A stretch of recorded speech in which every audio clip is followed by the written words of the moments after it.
भी बात की है और हालिया तनाव पर चर्चा की है।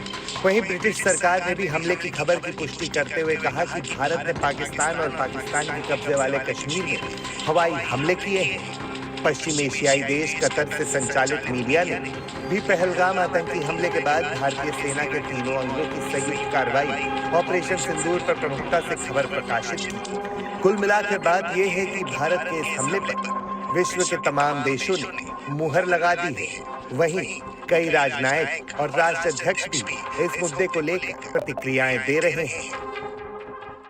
भारत द्वारा ऑपरेशन सिंदूर के तहत पाकिस्तान के आतंकी ठिकानों पर की गई एयर स्ट्राइक के बाद पूरे देश में राष्ट्रभक्ति का माहौल है।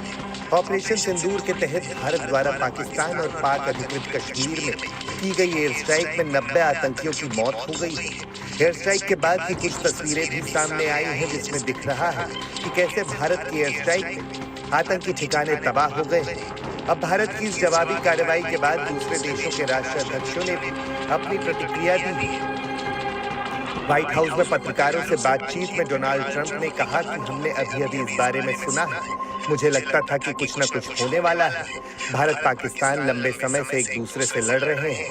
Just heard about it just as we were walking in the doors of the Oval. Just heard about it. I guess people knew something was going to happen based on a little bit of the past. They've been fighting for a long time. They've been fighting for many, many decades and centuries, actually, if you really think about it. No, I just hope it ends very quickly. Bharat में Israel के राजदूत Ruben अजार ने कहा कि Israel Bharat के आत्मरक्षा के अधिकार का समर्थन करता है। उन्होंने एक्स पर लिखा, इजराइल भारत के आत्मरक्षा के अधिकार का समर्थन करता है। आतंकवादियों को पता होना चाहिए कि निर्दोषों के खिलाफ उनके जघन्य अपराधों से बचने के लिए उनके पास छिपने की कोई जगह नहीं है। ऑपरेशन सिंदूर।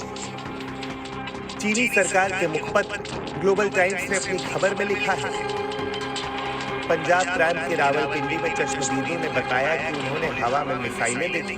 भारत सरकार ने बुधवार को पाकिस्तान अधिकृत कश्मीर में स्थित 9 आतंकी ठिकानों पर एयर स्ट्राइक की पुष्टि की है। भारत के पीएम नरेंद्र मोदी ने व्यक्तिगत तौर पर एयर स्ट्राइक को मॉनिटर किया। तुर्की के सरकारी ब्रॉडकास्टर ने भारत के एयर स्ट्राइक के बाद पाकिस्तान के सूचना मंत्री अताउल्लाह तरार से बात की। तरार ने बातचीत के दौरान अपनी सेना की जींगें हाँकी।